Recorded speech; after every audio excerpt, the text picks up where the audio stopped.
History is usually written by the victors, the generals, the politicians, the men who built statues of themselves in the town square.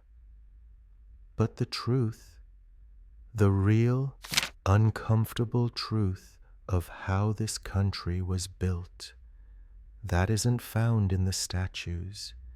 It is buried in the receipts. It is hidden in the tax records. It is locked away in the inventory lists of property that have sat collecting dust in county basements for nearly 200 years.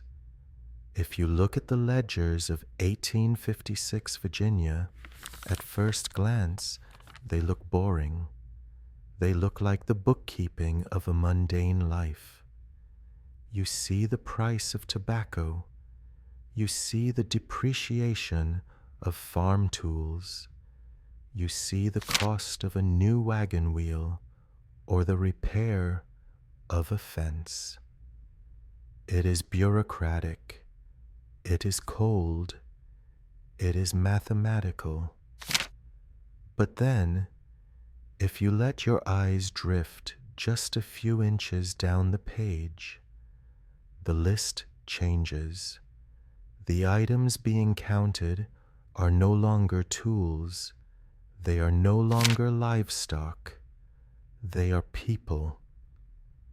And the most terrifying thing about these records isn't the violence. It is the casual nature of it. The way a human life is listed on the exact same line as a bag of flour. This is the story of Sarah. In 1856, she was 19 years old. In the cold, unfeeling ink of this ledger, she is listed simply as Sarah, mulatto, age 19. But look closer. Look at the margin note scrawled by the man who owned her. There is a word written there, a word that seals her fate before her life has even truly begun. Unmarriageable. It wasn't a legal term. Enslaved people in Virginia had no legal right to marry anyway. Their unions were not recognized by the state. So why did he write it? Why did he feel the need to label her this way? Because Sarah wasn't just a field hand. She wasn't just a name on a list. She was the open secret of the plantation. She was the daughter of the man holding the pen. To understand Sarah, you have to understand the limbo she lived in. She was what the polite society of Virginia called a house servant, but everyone knew the truth. She lived in the main house. She likely grew up playing with the legitimate white children of the master. She may have even been taught to read in secret, or at least listened in on lessons she wasn't supposed to hear. She didn't work the fields. Her hands weren't calloused from the plow. She was described in private letters from the time as delicate, soft-spoken, and possessing a countenance too familiar for comfort. That was the problem. When guests came to dinner, they saw the Colonel's eyes in her face. They saw his nose. They saw his mannerisms. She existed in a terrifying gray area, too black to be free, too white to be easily discarded without raising eyebrows. She was a living, breathing reminder of her father's sins, and her father, let's call him Colonel H., was a man who prided himself on order.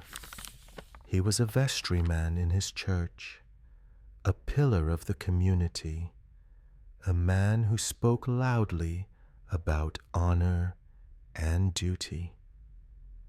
But in 1856, the Colonel had a secret of his own. He was broke. The tobacco soil in Virginia was exhausted. The crops were failing. We found records indicating he had taken out 3 separate mortgages on his property in less than 5 years. He was land rich, but cash poor. The creditors were circling. The banks in Richmond were calling in their notes. He needed to liquidate assets to save his estate. He needed cash, and he needed it fast. And in the antebellum South, when a man needed cash, he looked at his human inventory. This is where the story turns from tragic to horrific. You see, by the 1850s, Virginia had changed. It was no longer just a farming state. It had become a supplier. Since the international slave trade was banned in 1808, no new ships were coming from Africa, but the cotton plantations in the Deep South, in Mississippi, in Alabama, they were booming. They were desperate for labor. This created a new economy, a sickening economy. Virginia began to export people. The price of a human being skyrocketed. A strong man could sell for $1,500. A young woman of breeding age was worth a fortune. The Colonel looked at Sarah. He saw his daughter, yes, but more importantly, he saw an asset that was depreciating. He was protected by a law that had been on the books since 1662, a legal doctrine known as partus sequitur ventrum. The child follows the belly. This law was the engine of American slavery. It stated that a child's status, free or enslaved, was determined entirely by the mother. It didn't matter that Sarah's father was a free white man. It didn't matter that she had lived in the house. Her mother had been a slave, and therefore Sarah was a slave. And more importantly, any child Sarah gave birth to would be a slave. This is what the Colonel was counting on.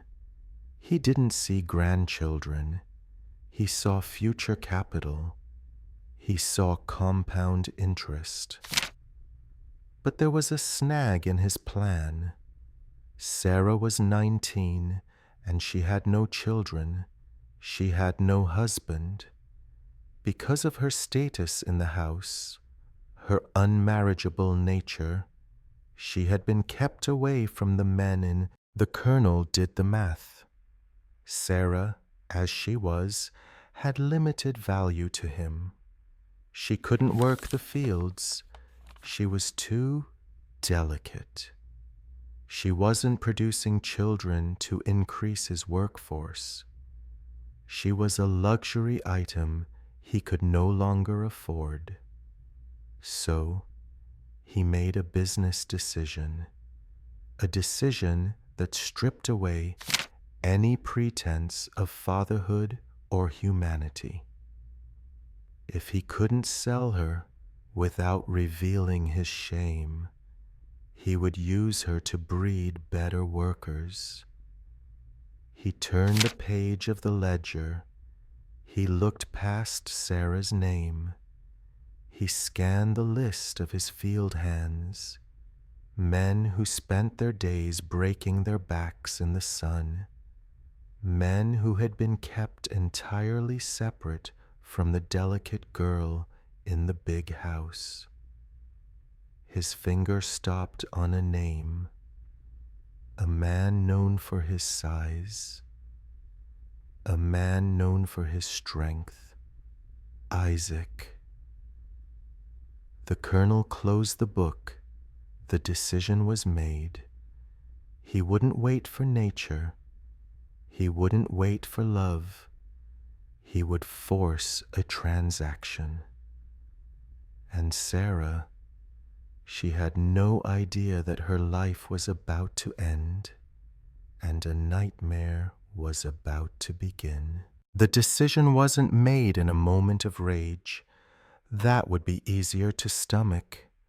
It wasn't made in a fit of jealousy or a crime of passion. It was made slowly, deliberately, in a quiet room by a man alone with his numbers. We like to imagine evil as loud, chaotic, and obvious. But on plantations across Virginia, in 1856, decisions like this one were made in silence, with ink, with ledgers, with a man turning human lives into columns that had to add up. In this room, the colonel is not a father. He is not a neighbor. He is an accountant of flesh. He knows Isaac's worth. Isaac is his strongest field hand, a man whose back has literally held up this estate. In the markets of Richmond, Isaac could be sold tomorrow for enough money to pay off a year's worth of debt. But selling Isaac would solve only one problem. It would not erase the other one, the living reminder that walks his halls, pours his coffee, and carries his features, Sarah. On the page, the calculation is simple. One man of great value, one woman of complicated shame, and a law that promises that any child born between them will belong to him. He doesn't need to open the law book. He has known the rule his whole life. Partus sequitur ventrem. The child follows the belly. He knows that no matter what is whispered in the quarters, no matter who people say the father is, the state will see those children as his property. They will be numbers on the same kind of page he is staring at now. So he tells himself a story. He tells himself that he isn't destroying lives. He is providing for them, giving Sarah a roof, giving Isaac a cabin of his own, giving unborn children a place on this land. It is amazing what a man can justify when his comfort depends on believing the lie. On a Tuesday evening, as the light drains from the sky and the house grows quiet, he sends for her. Not to speak as a parent, not to confess, not to ask. This is not a conversation. It is a notification, the way one might summon a servant to inform them that the silver must be polished before guests arrive. To everyone else in this house, Sarah is girl, servant, help. To him, in this moment, she is something even less. She is a problem to be solved with one merciless stroke. The meeting began with a command for silence. He ordered the door closed, sealing the study off from the rest of the house. It was a space usually reserved for business partners and creditors, but tonight it was a courtroom for one. He didn't shout. He didn't need to. In fact, the terror of this moment came from how casual he was. He spoke to her about restlessness. He noted that she had been spending too much time with her thoughts and too little time with her duties. In his mind, her internal life, her very personality, was a defect in his property. He told her that the house was no place for questions. It was no place for ambiguity.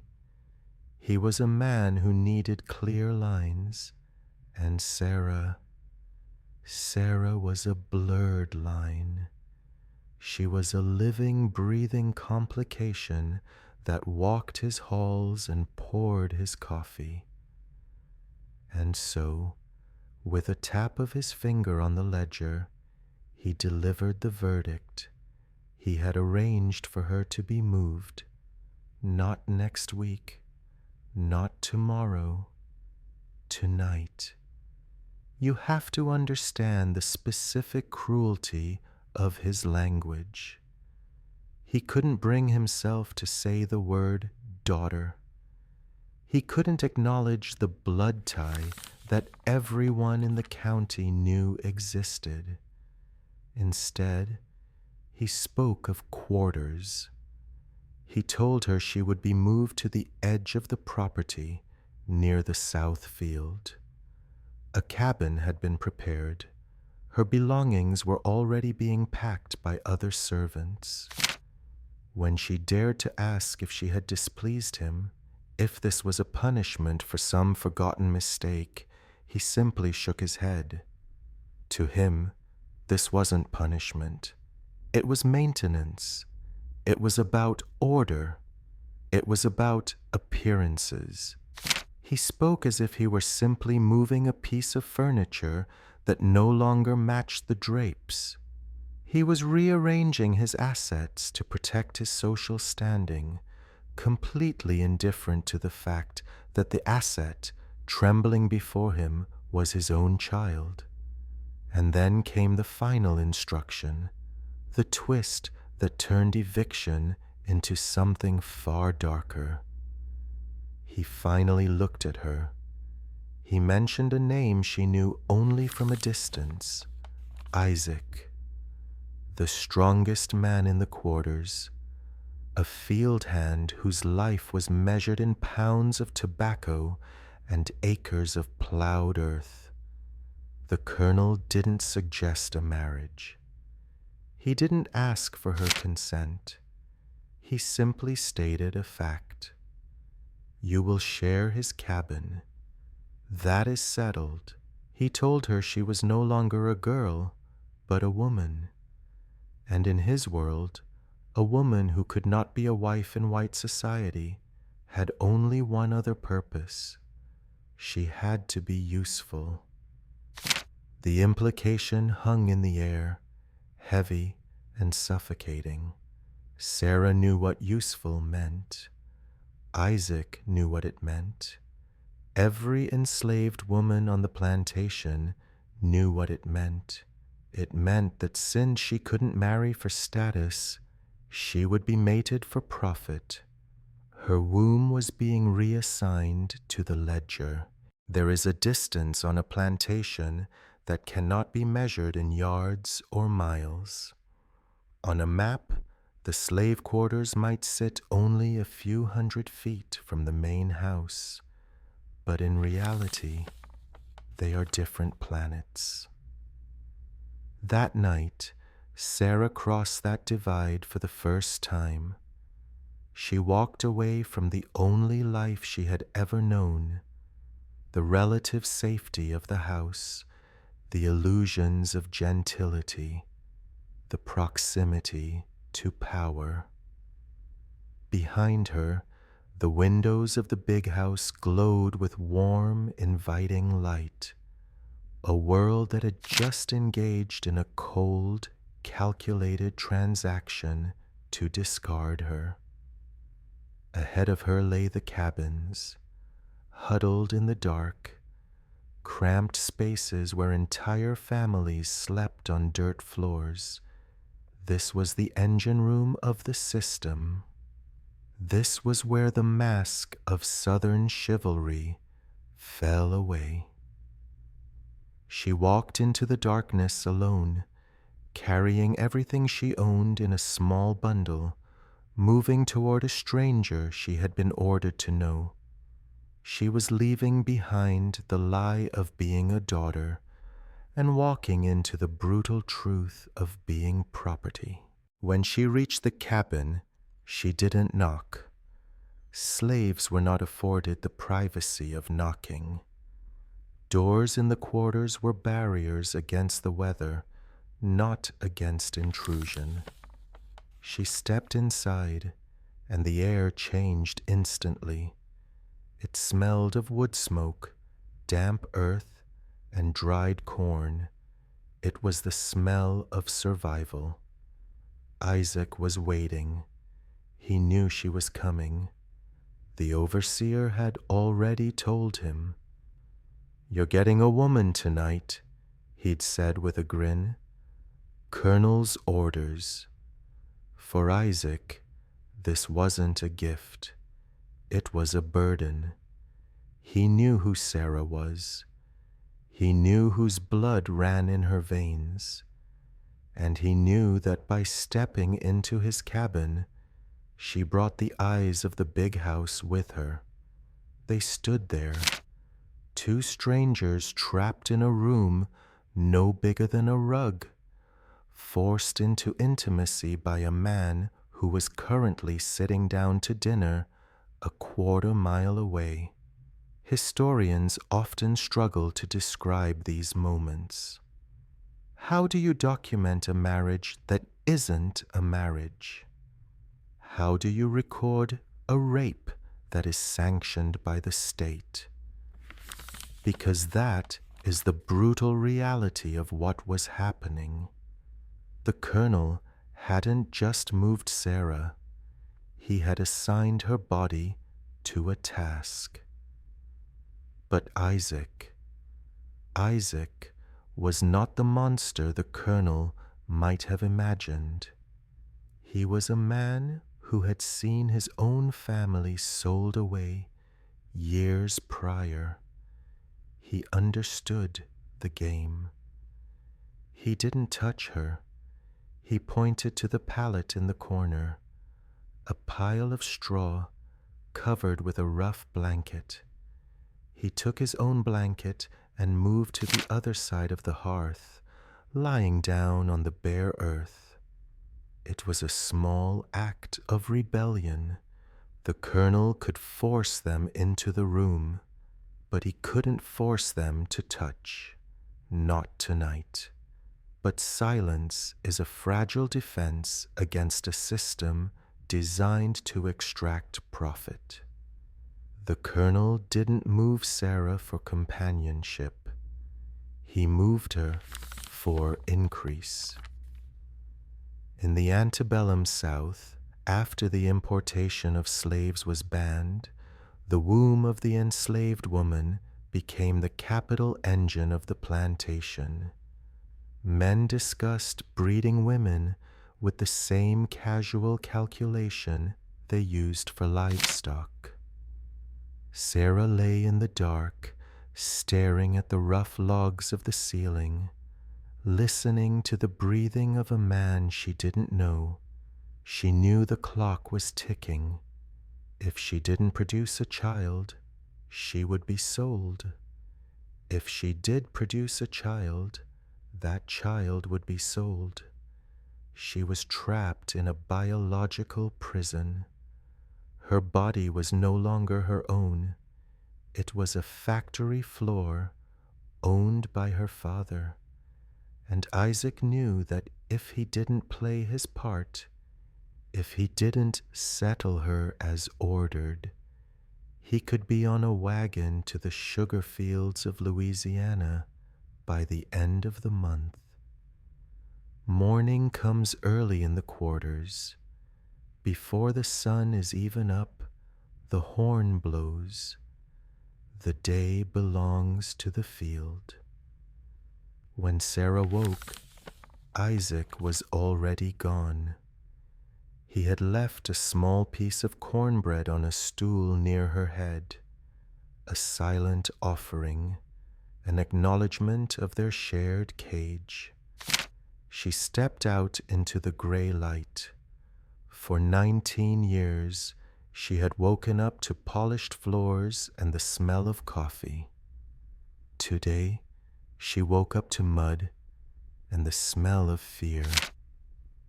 She looked toward the big house. It sat on the hill, white and pristine. It looked like a temple, but from down here, from the vantage point of the dirt, it looked like a fortress. She wasn't Sarah the daughter anymore. She wasn't Sarah the house servant. She was Sarah the breeder, and her work had just begun. We don't know the intimate details of what happened in that cabin over the next weeks and months. We don't have diaries. We don't have letters. All we have is the ledger. Jump forward 2 years, 1858. The ink is fresh. The handwriting is the same, steady, bureaucratic, unrepentant. Underneath Sarah's name, a new entry appears. One boy, infant. The colonel's plan worked. The unmarriageable daughter became a productive asset. The debt was secured by new collateral. The system had won. But in the margins of history, hidden between these lines of profit, a different story was being written. A story of survival. Because that boy, that infant, listed at $150, he would grow up to learn how to read, and he would be the one to keep the records that his grandfather tried to bury.